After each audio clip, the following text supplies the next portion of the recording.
this is Nitin's third book, but I would say of the three books, this is really something that is accessible to everybody.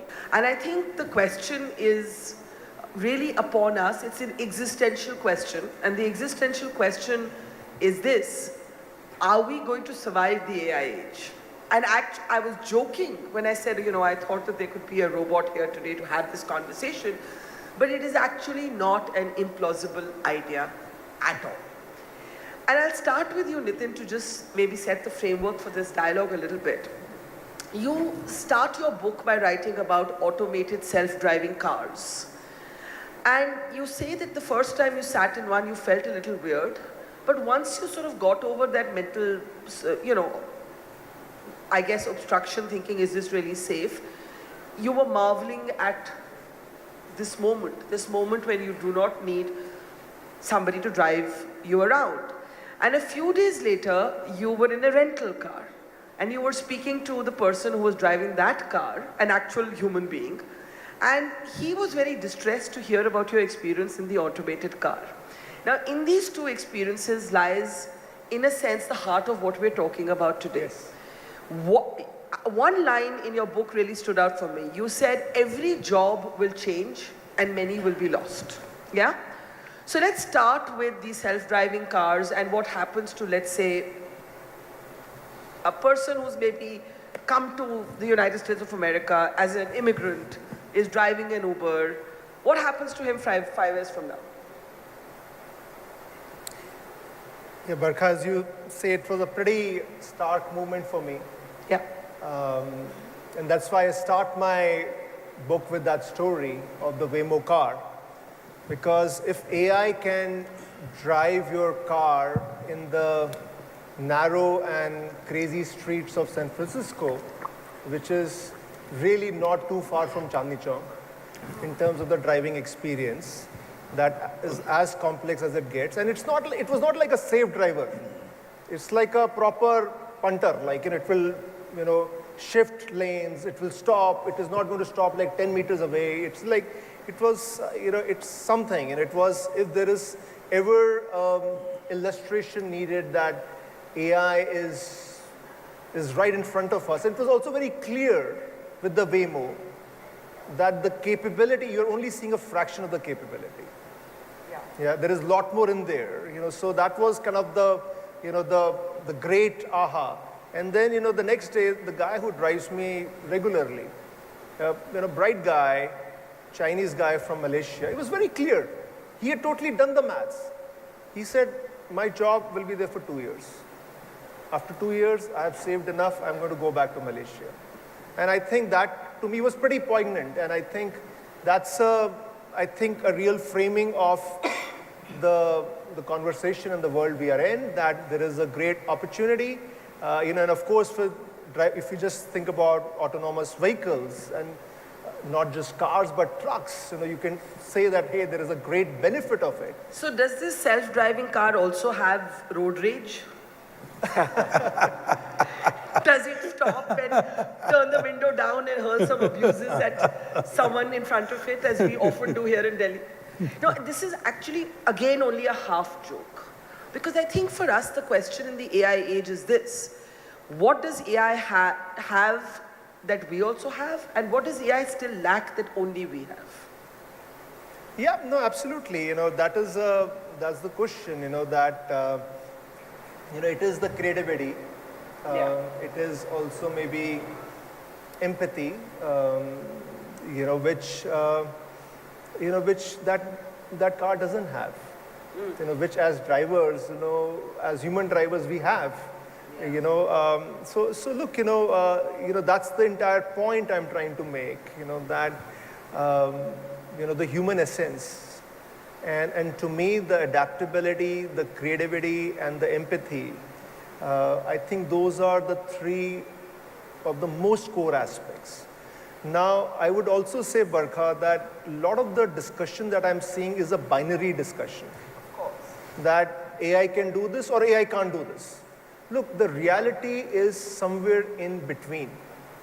Now, AI today can do maybe, when I look across processes, 60-70% of what humans were doing.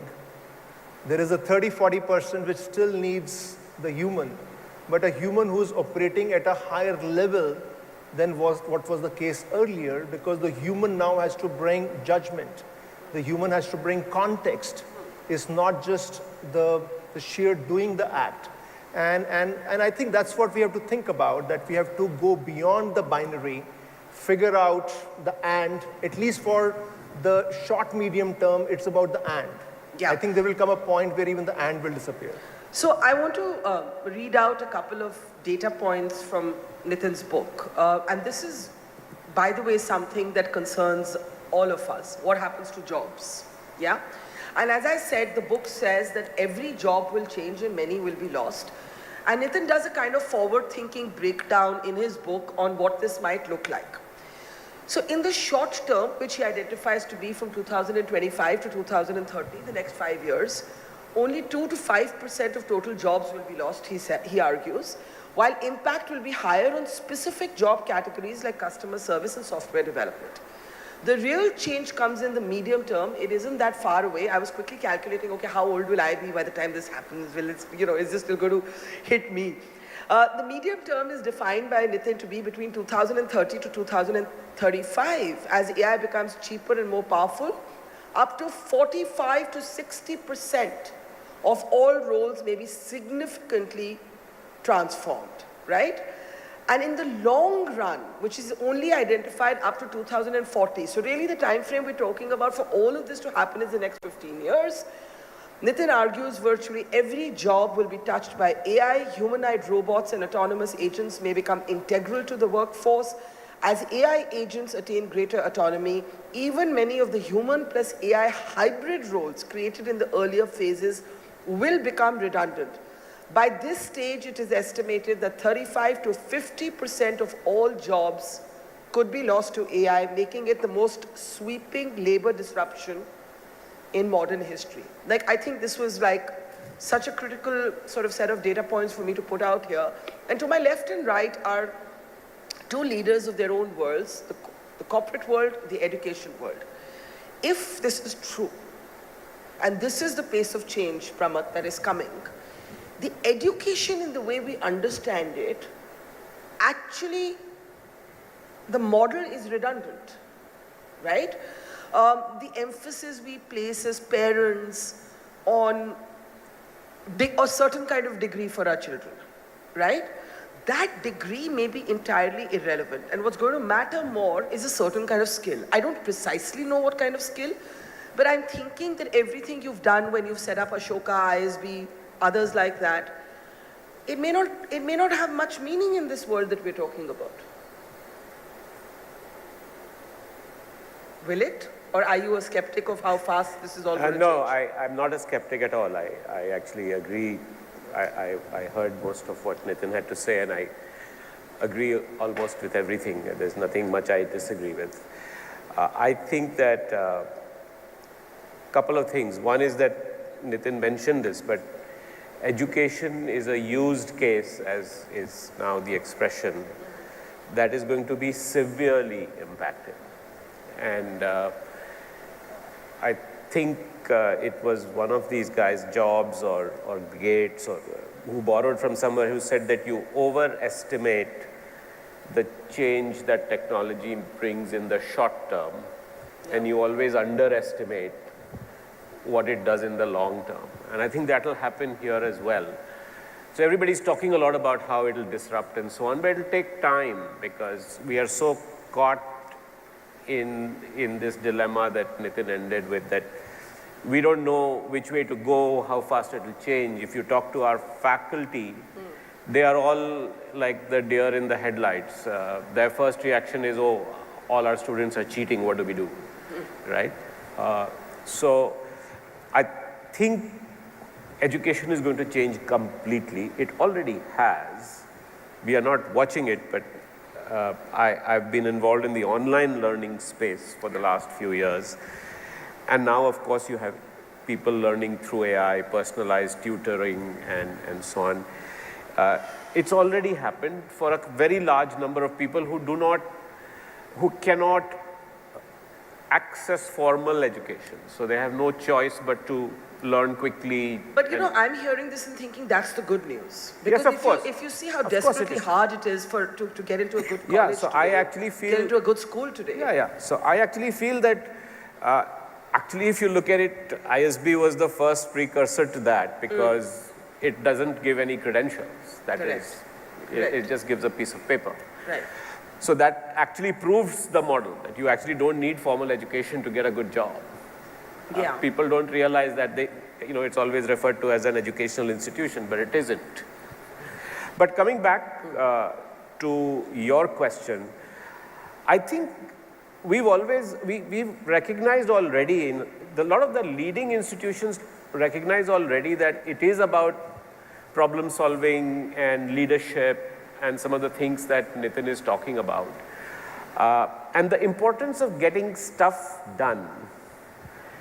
So maybe a AI agent or a robotic avatar of Barkha can do panel discussions from now. Maybe a younger version of Barkha could do panel discussions from now.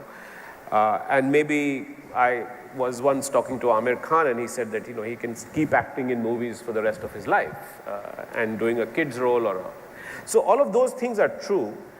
But I think ultimately even education programs have understood over the last few years that building empathy, building critical thinking skills, understanding what choices to make are all still very relevant.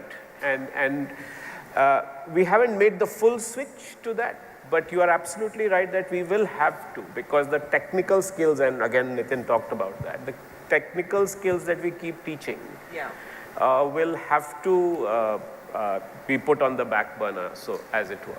So, I mean, a little later, I guess the question to come to is, what is uniquely still a human skill that we don't think the machine can learn, and is there any such skill? But before I come to that, Mr. Kodani, how do you see jobs and hiring change? Because if 35 to 50% of all jobs are truly going to be lost by 2040, already people with great degrees are struggling to get a job that they think is commensurate to their degree. I think for young people just setting out in life, what should we be telling them? Like, that old mindset, especially an old Indian mindset, that there are certain kinds of degrees that you need to survive the changes of the world. Mostly it was considered to be STEM. I'm not a science student, I'm a liberal arts student, but the old-fashioned Indian thinking, deeply ingrained in parents across generations, is that only a science degree, a STEM degree will help you survive change. Is that still the case? So, Barkha, let's first analyze, Nitin's book or the presentations or whatever you read in the press. One thing is very clear is whether we look at it, education or future of jobs or what's happening around us, one is we will always have a debate about the rate of change. For example, India, had an exposure to the washing machines or the dishwashers at the same time, but my friendly dishwasher with whom I can human interact is still my favorite. The second part of it, if I were to extrapolate or just use the ice hockey words, that you don't chase the puck. You anticipate where the puck would come. Now, when you look at the presentation today, and which is based on not Nitin's data alone, it is based on research. It is based on, various bodies which have done the research. It's very clear that the traditional jobs will be lost. And now the question is, what kind of new jobs will get created? So, for example, he used the word entrepreneurship. I'll go a step further. He took an example of a driverless car. To me, it's a beautiful opportunity. The beautiful opportunity is a human being, takes into account the metro train or whatever that local train in Bombay is called, and how a lady becomes productive and makes all her kitchen prep work sitting in her local train. So think of the reconfiguration of a car, which is now a sofa set with a kitchenette. I mean, the moment you start thinking about it, you're looking at a different experience altogether. Now, similarly, if I were to look at the future of jobs, I mean, I would give a huge premium on lived experiences. Now, a lived experience is, I don't want to interact with a humanoid. By the way, Sophie, we all started meeting her in 2016. I still would hate her if she is here, sitting here. I would love to interact with you, Barkha. Thank you. Right? I needed that reaffirmation this week. No, but you make an excellent point. On the subject of washing machines, it's also interesting how different cultures adapt to change. Everybody doesn't use the technology in the same way. Somebody still wants to talk to the lady who may come and wash your dishes if you can afford one. If you're Punjabi, it's not uncommon for privileged homes, but also ordinary homes to use the washing machine to churn butter. This happens in my home in Chandigarh, and I'm not making this up. So I guess this is a very interesting point, Nitin, for you. Is that how much of the change is going to be our choice to pick and choose and embrace, and how much of the change is just going to infiltrate our lives? So for example, is it going to be like the phone? What the phone is today. The phone is where we read, the phone is where we talk, the phone is where we learn, the phone is where we communicate, the phone is where we play Wordle. And even when you're hating the phone, like, I mean, there are moments in my life when I want to break my phone and I'm hating the fact that I'm looking at my phone, but I can't stop looking at it. So there is a sense of the robots taking over. It's like you can't help yourself. It becomes like a kind of addiction. And I guess my question for you is, what do you think, when you talk about the human edge, will the human edge retain the right to choice? Or is the world changing so fast that we have no choice in this?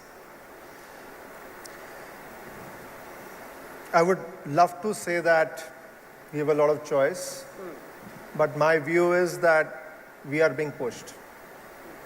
And I think a lot of the change is so fast, is almost like inevitable.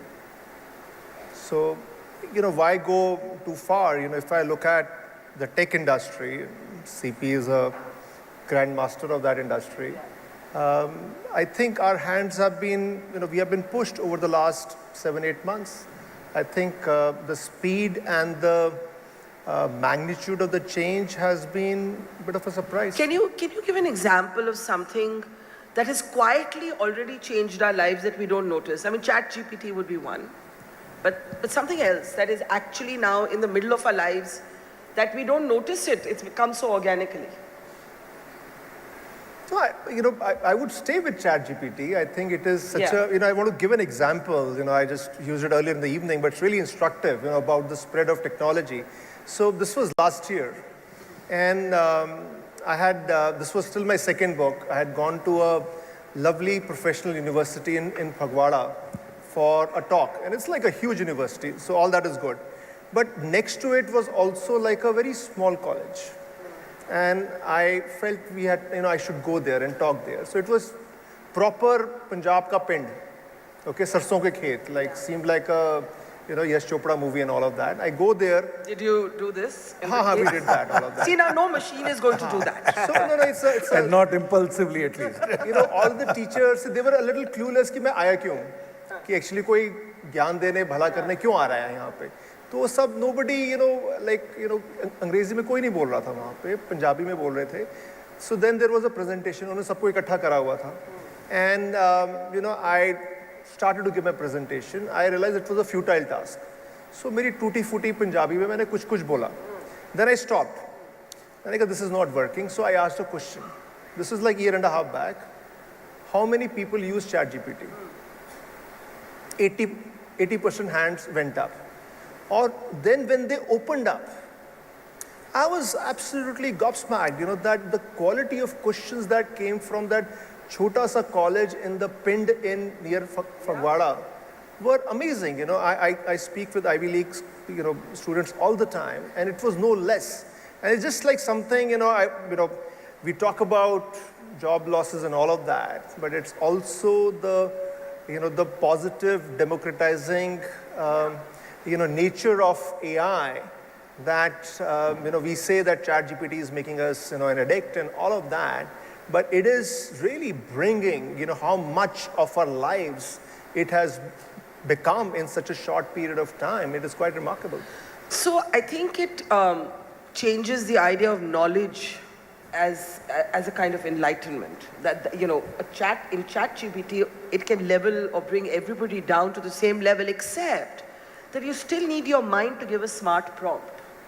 And the quality of what you get back from ChatGPT actually depends on how smartly you prompt it. But I want to come to your point about faculty worrying about cheating. So there was a time when, as a journalist, I would not allow my team to use Wikipedia as a resource for research because I found it unreliable, unverified, often wrong. But in the age of ChatGPT, how would you understand skills that were considered very important at one point?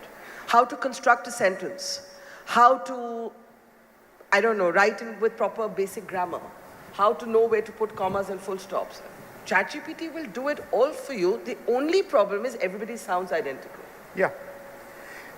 And to that, Barkha, there will be jobs and there will be jobs. So if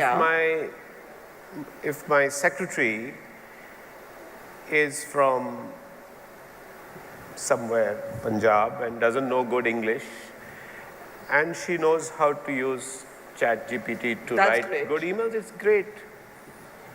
But equally, if my executive assistant, who's an Ashoka alum, is going to do small, if I ask her to write a speech for me to give at Nitin's book launch, and she hands me something generic, then it does disintermediate her because I can do that. In fact, I don't need her anymore. That's right. Right? And in fact, my EA from Ashoka, who's an alum, recently did ask me if she was going to lose her job because I am a very frequent user of these, of LLMs. So I think different people will lose different jobs, other people will become more productive.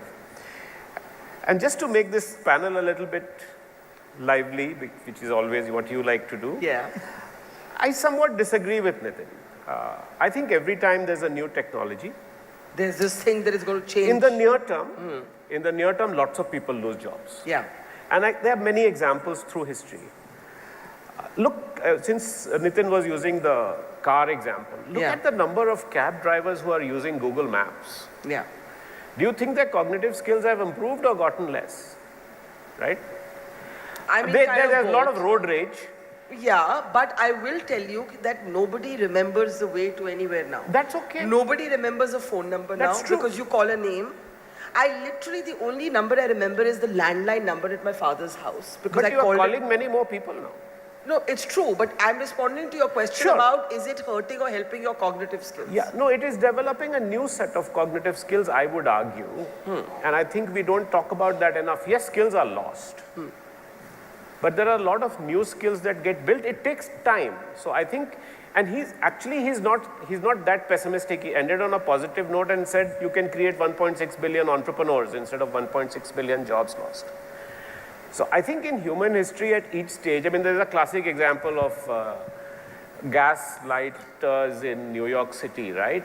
When the street lights were gaslit. People were employed just to go in the evening at dusk and light the lamps. Yeah.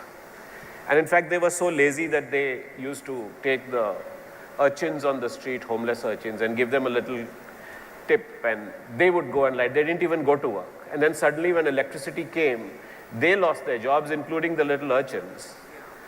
But look, electricity completely transformed the world and created so many jobs.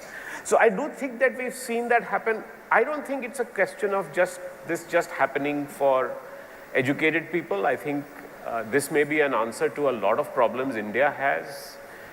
Farmers trying to improve the productivity of their crops, to children getting educated, which we talked about. So I'm rambling, but to get back to your point, I do think that the time has come for us to start thinking very differently about this new superpower. Yeah. No, I take your point. Barkha, That, if I can sorry. build on Yeah. Pramad's point, and I actually agree with him. I think the point We are he's supposed to making- disagree. Yeah. No. See, every technology, there are inevitable aspects to it. And with every technology, we lose something, but it also pushes us to build some new skills. But let me quote from your book. You say that every time there has been change, humans have adapted to learning a different kind of skill, right? So when machines replaced, for example, what humans used to do physically, they went up the ladder to becoming the brains of it. When there came technology that could do the brains, the humans moved up the ladder to becoming the emotional quotient of it. The only part that slightly left me worried in reading your book was that you seem to suggest that even EQ is something that AI can not Why learn but not? mirror. Fake it. And to Mr. Gunani's point, the lived experience is the most interesting thing. If the machine can mirror EQ, then, I mean, what does that do to every single relationship? We should not operate in binaries. IQ, EQ are very, very vast concepts with many dimensions. There are some dimensions of EQ the machine will do well, especially what involves mimicking, okay? But there are other aspects it cannot. I want to get back to CP's point about lived experiences. Because I do think, that while we lose, what will be very important, become more important, is context. Yeah? That we bring context, because machines, it's still very difficult for the machine to make judgment with context. Okay, that's where the machine is struggling right now. So context will become very important, and I think one of the interesting questions in front of us, both from an education perspective, but also how we train people within corporates, is how do you build deeper context, which gets down to the lived experiences, which I think CP was getting to, that this is not like a superficial context. This is something you understand deeply. But let me, to Mr. Gunani, put it partly to be contrarian and partly because it seems like that to me. It seems to me that we're in another Darwinian moment of survival of the fittest. Because if ChatGPT is going to prompt almost the same kind of writing to whoever uses it, then the person who's going to stand out is someone who's, a really brilliant writer on their own. So it seems to me that yes, there's going to be democratization, there are going to be, everybody's going to have access to the same technology, but you've got to be really brilliant to tide over the next few years, to be relevant. So I think, again, while Nitin makes the point about what AI will achieve, and whether we agree or disagree, we can only disagree by plus minus 5 years. Okay. I mean, it's whether it is 2030, 2035, 2040, I think the exponential growth of AI is right here and it's bound to happen. From my perspective, the most fundamental change is, and to some extent, Nitin brings out that point, that some of us believe in hunting, believe in hustle. When you go to the border front, I mean, it is not because somebody gave you a textbook to, Barkha Dutt going to the border front. Yeah. So point here is that there will always be an evolution of a human. There will always be that leader who goes beyond A to B journey. I agree with you, but then is it the age of leaders? I agree that no machine would get up. I went to Kargil in 1999 and I went to Jammu in Operation Sindoor and to Kashmir after Pahalgam, but that's how I'm shaped. That's how I've evolved. If we were in the humanoid age of newsrooms, maybe 75% would not go, But then what I'm asking is, are we looking at a really excellence-driven, hungry, ambition-driven model of human survival? I think that's what Nitin's book is clearly pointing out. Yeah, I think They're so. clearly pointing out three fundamental changes that each one of us will have to make. Yeah. A is the food is not coming to you on your table. You will have to go and get it. Yeah. That's number one. Number two is that you're being narrowly focused, and I try and define it into three categories. Every individual can be a clerk. He's asked to do, he does the job. The second guy will be an improver who will say point A to B, I will do a little better. The third one is the leader. The leader who is combining all the data points and taking a Pramod Sinha leaves the McKinsey job and decides ISB is the way to go. He goes and creates an Ashoka University. When I last met him, he told me create only a women university. Yeah. My point is that thinking beyond the normal. And that book is making that point. The book is making that point when you talk about leadership, you talk about entrepreneurship, and you're talking about going back as a human being. I think, AI is for us to use, and that evolution of that individual, if they continue to evolve, AI is going to be a follower. Yeah, I totally agree with you, and I think that brings us to how do we navigate this change? We heard Nitin present a sort of framework in which, Nitin, very interestingly, you went back to some of what can be called the old classics, spirituality, sport, right? Alongside, structured problem solving, and you spelled the rest of it out. I think we have to start with not being resistant to change. And some people are very wired to being resistant to change. Very wired. What would you say to those people today? In your companies, in your universities, we have all known those people. They may be perfectly good at an old way of doing things, and they are suspicious of change. How do you deal with them? How do you deal with change-resistant people? I have a bit of a controversial view here. Yeah. My view is that change is so significant, and there is so much to be done. You should not waste time with those who are fundamentally change resistant. You should pick up the few good men and women and run with them. Run with them. Okay?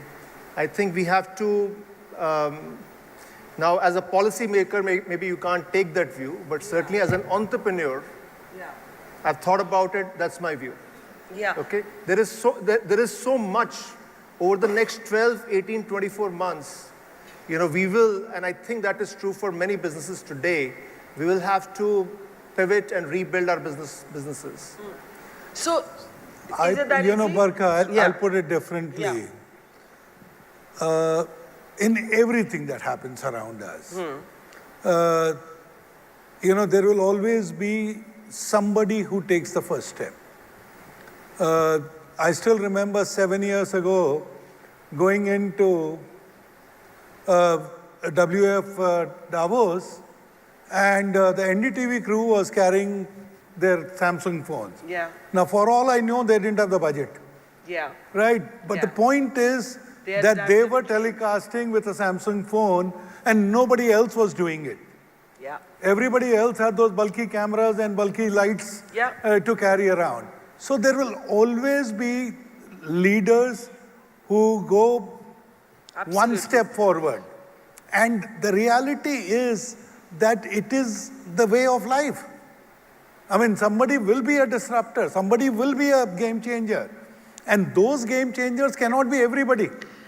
And to go back to that example of the Samsung phones, because I shoot almost exclusively on phones today, and a lot of times you'll have somebody come up and say, why don't we shoot on a DSLR, which is sort of the old style high resolution camera, and I'll always say, it's not a budget decision. It is to keep up with how the direction in which the world is either moving or coming. But what happens, sir, is that A lot of people attach status to old ways of doing things.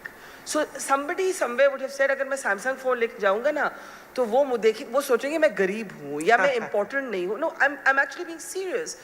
Status and attachment to other people's opinion of you, I think stands in the way of change. It does. It does, because people are scared that it'll lower their status, as you said. Yeah. I have to look at it slightly differently from my perspective, because you're dealing with young people whose whole future is in front of them. And many of them are still focused on, like you said, my major in this or my major in that. Ashoka is just bringing in a new class of students, and when I stand in front of parents to try to convince them to stay with the decision to be at Ashoka, because people are still deciding. Yeah. They're asking me questions that, when I did computer science, these 4 courses were taught. Your program doesn't. And I can't tell them that, look, why are you even going there? Yeah. But Yeah. I can't. So parents are the first one who are change resistant about the education that kids get. But I think what we need to do, and I think this is a country opportunity, Barkha, but I think what we need to do is we need to inculcate in our young people a positive feeling and attitude about AI and how they can use it. And that anything is possible if you make up your mind to do it. And Nitin mentioned the C word, context. Yeah. By the way, that's a very liberal arts context, right? You and I know this. I didn't know it. I was a boring McKinsey guy like Nitin, but through life experience, you realize that context is important. Yeah. The context in India is that most people don't have jobs. Yes.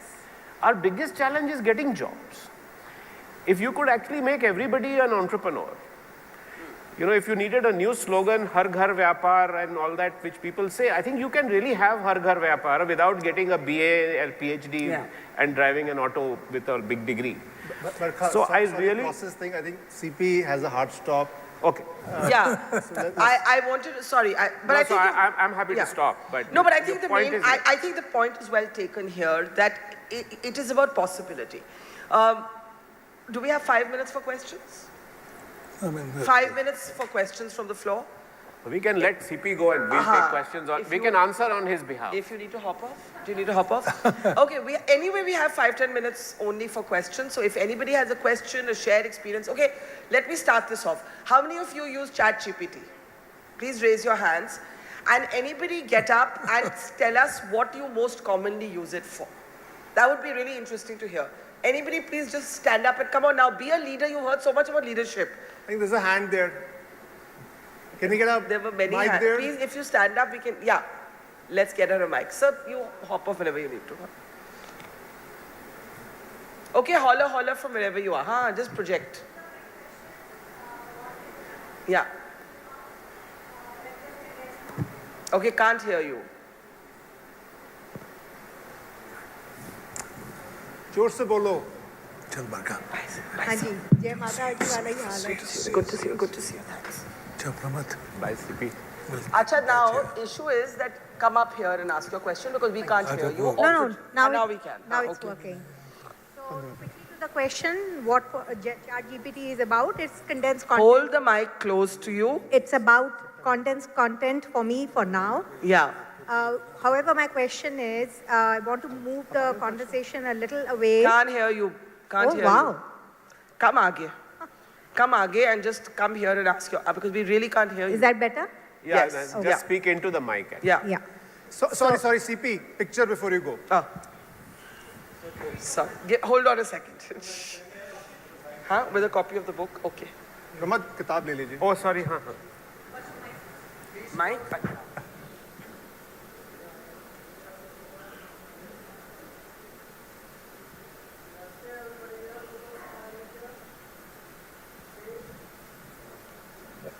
Thank you. Thanks everybody. Thank you.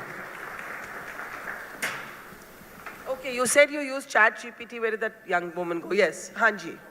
So I'll just let this go. So it's for now as an experience, mostly about condensed content. Yeah. But I quickly wanted to bring up my question, Yes. which is shifting a little away from an employer and an employee perspective. I am talking to you, and especially, the panel being so illustrious, is that what is it going to be an experience for me as a citizen and as a consumer? And why I say that is that currently I look at AI and I clearly deal with it with certain trepidation. I'm worried about the AI slop when I get onto any social platform. I am anxious. I mean, you're basically saying you're worried about your data being, Data your privacy, searches, of your course. interests being recorded. Data Yeah. privacy. So data Okay. privacy is another very eminent concern, and that's something, one of the things that I cannot control, thanks to the search and everything. Also, if I... Okay, hold on. Sorry, ma'am. I'm going to interrupt you there and get a Go ahead. response to that because there might be other questions, and we have only 5-7 minutes. Data privacy. I think with China, we are already seeing the future of AI in citizen services. Okay. And like most things, there is, I think, a good, there is a not so good. I think the good is that you can really personalize with AI, personalize citizen services. You can be very predictive about it.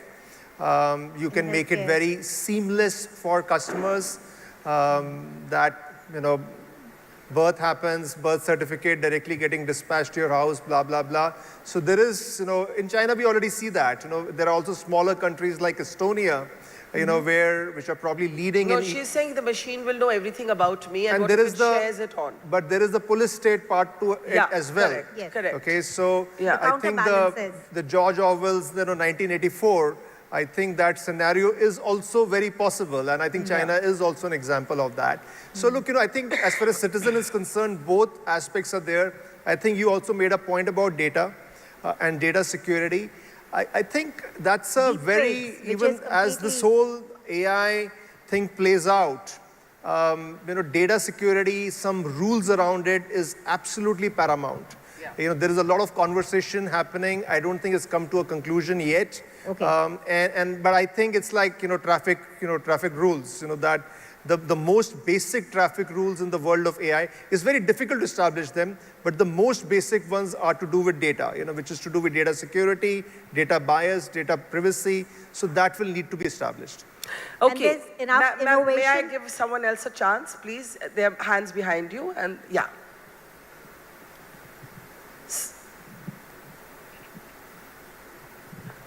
My name is Rahul Singh. I know Hi, Rahul. Barkha. Hi, sir. I'm a journalist like her. I'd like to ask you specifically about cybercrime. Why can't AI tackle this? I think everybody here must have had experience of cybercrime, having lost huge amounts of money are being lost by the public. Why can't AI do something about this? See, when I was working at Flipkart, I think we had probably one of the most sophisticated advanced analytics team in the country. And 70-80% of that team was just focused on trust and safety. Yeah. And the reason was that, and these were our brightest people, okay? The reason was that the bad guys are also the smartest guys in using technology for crime. Yeah. So, it's a very interesting question. Cyber security has become this battlefield, where you have the smartest guys who are using AI. The most sophisticated use of AI is in cybercrime. The most sophisticated use. These are the smartest guys who are using AI tools in extraordinarily sophisticated manner. Equally, AI is probably the only way of battling cybercrime. It is so complex and so real-time that you can't do it on a pure human basis. So it's one of those interesting, like Operation Sindoor kind of a situation where both sides were fighting without crossing into each other. Cybercrime is the true battlefield for AI. Okay, maybe a couple of more questions is all we have time for. Yes, ma'am, in the yellow. Yeah. So when you say that AI is taking over the jobs, so what 4 steps you give to job seekers that will help them, Why 4? Why not 6 or 3? 4 is my favorite number. 4 is your favorite number. All right. I'll try. Yeah. The first is that you must become adept and use AI and make sure that you just don't play with it, but you go deep into it in your own field. And I'm saying this as an educator who feels that you can't be an educator if you're not learning how to use it and use it deeply.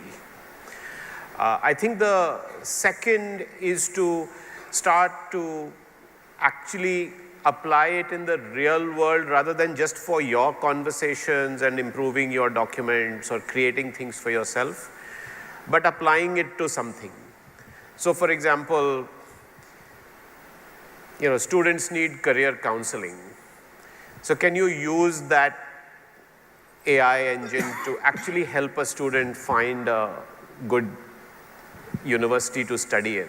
So these are real live examples that you then apply that to.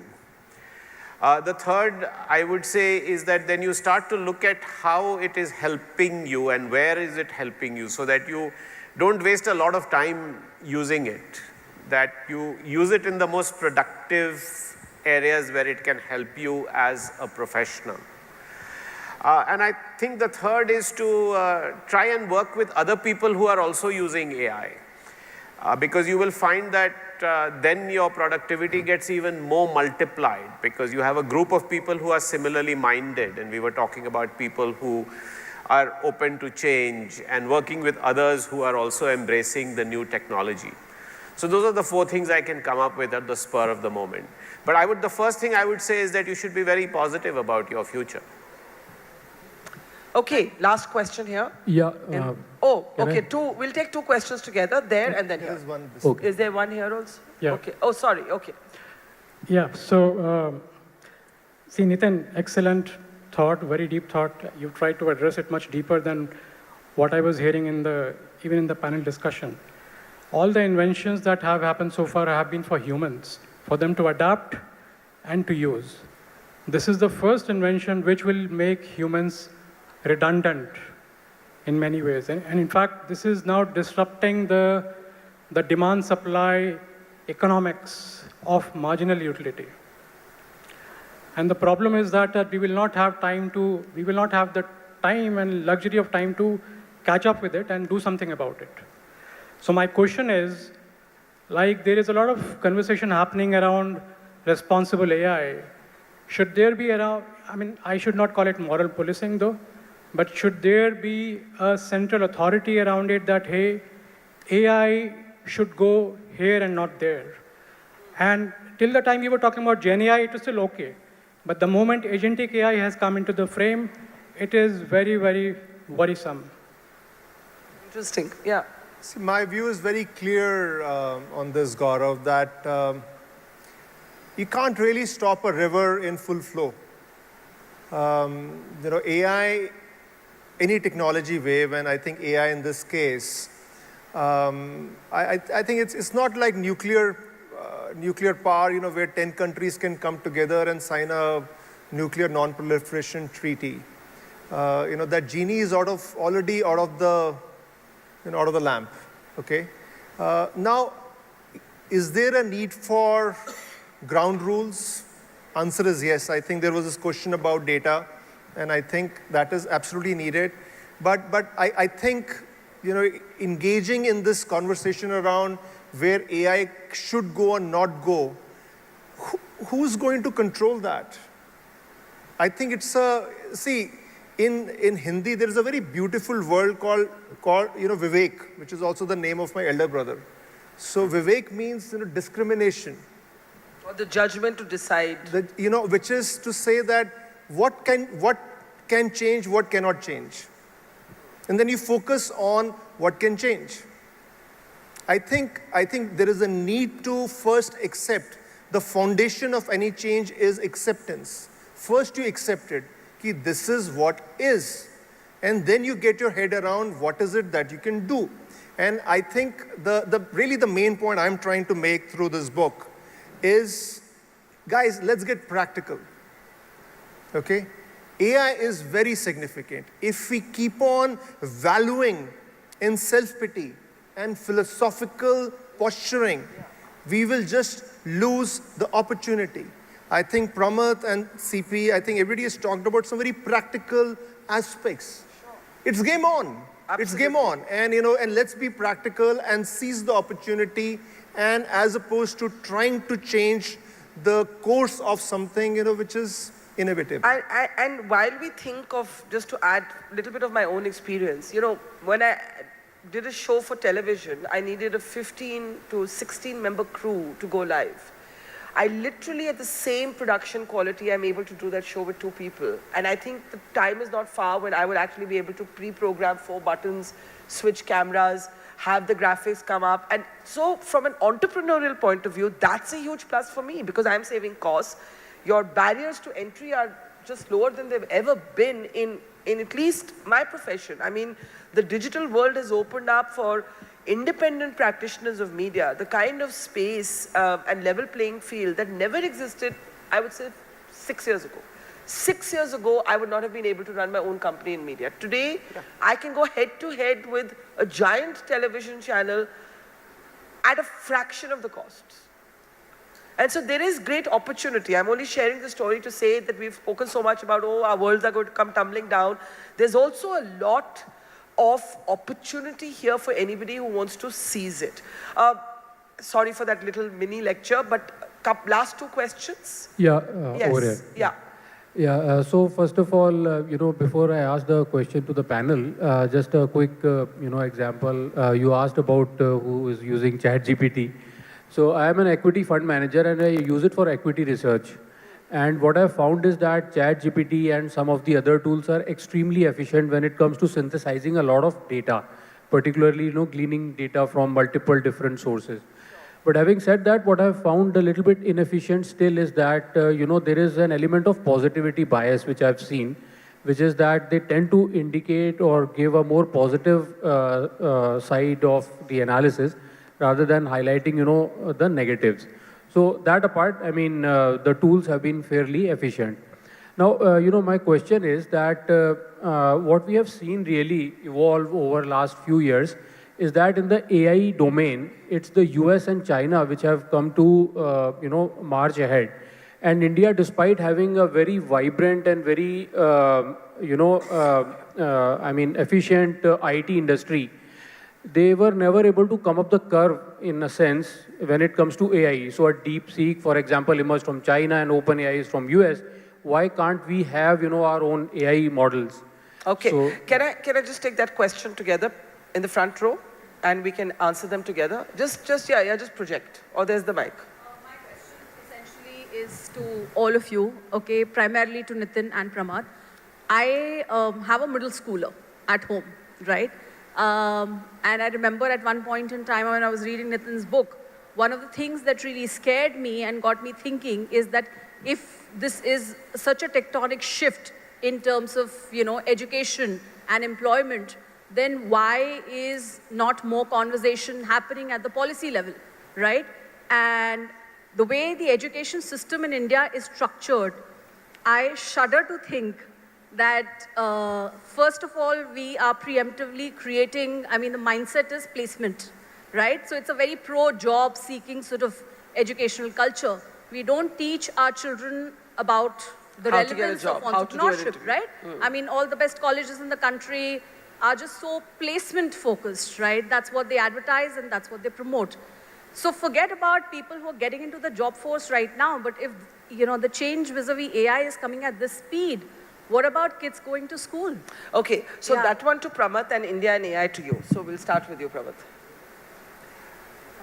Like I said, and this has been shown, education systems are the slowest to change. So don't expect miracles. But I will also say that the kind of place your student goes to school or college is already making changes. I think, I'm just involved in creating an entrepreneurship program for a K-12 school. I never imagined that I would be doing that. You teach entrepreneurship to these kids, but today Nitin's talk has further reinforced me that, in fact, that's what you should be teaching. In higher education, actually employers drive the change. Because yes, it's placement focused, but Incedo is not going to now hire coders from the educational institutions I'm involved in. They're going to expect people who are AI engineers. So if I don't change the curriculum, I won't be able to get them placement. So Some of this is not bad, and it's good for the students. Then it'll happen slowly though. So you have to do some parallel education for these folks, for your children and for the young people today, to get them to catch up with what the industry needs, where the jobs are and what they need for the future. Education system will take time to catch up, and it'll always be behind. It has always been behind over the last few decades now. Okay, last comment to you. AI and India, I think first we should acknowledge that China and US have made a lot of strides, but I'm quite hopeful for India. I'm very hopeful for India. I think there are two aspects, which really inspire me. I think we have a great tech foundation now, thanks to the IT services industry. Also, we are the biggest tech consumers in the world. And I think now is the right time for us to really attack that application layer. Okay? We should not waste our time too much, with the chips and the LLMs. Yes, perhaps Atmanirbhar Bharat, and we should build that. But that's just a defense strategy. That's just a self-defense strategy. Our winning formula is going to be the application layer, which is really saying that the AI infrastructure has been created. And now how do we use that AI infrastructure to solve hundreds of thousands of new problems or problems that could not be solved earlier? That is the Har Ghar Mein Vyapar that Pramod talked about. That is the reality. That is the next independence movement for us. Okay? And that is us, moving from a services nation, which was very nice, but essentially order taker and execution focused, to a product nation, which is really, driven by creativity, which is a lot more risk taking. I think that is the opportunity for us. And just one point, from a, infrastructure perspective that inspires me is a digital public infrastructure. I think we have a world's leading digital public infrastructure. We have done something amazing there. I think there is a great opportunity to rethink that, build on it, and make our DPI the AI enablement ecosystem, for the country. And I think if we do that well, that can really enable this Har Ghar Mein Vyapar, and I think that can be an amazing opportunity for us. I think that's a great, optimistic, upbeat note to end this conversation. I know many of you may still have questions for Nitin. You can mingle and ask him those questions. The book is very, very interesting. If you're interested, not in the future, but in your immediate present, I think, to talk of AI as something that's coming is a misnomer. AI is here. It's already here. And now it's about riding the wave to your own advantage. And if you think of it like that and befriend it, you'll journey with it. Otherwise, it'll leave you behind. Thank you so much, Nitin, Pramod, and earlier to Mr. Gurnani. And thanks for being a great audience. Thank you so much. Let's have a round of applause for the author.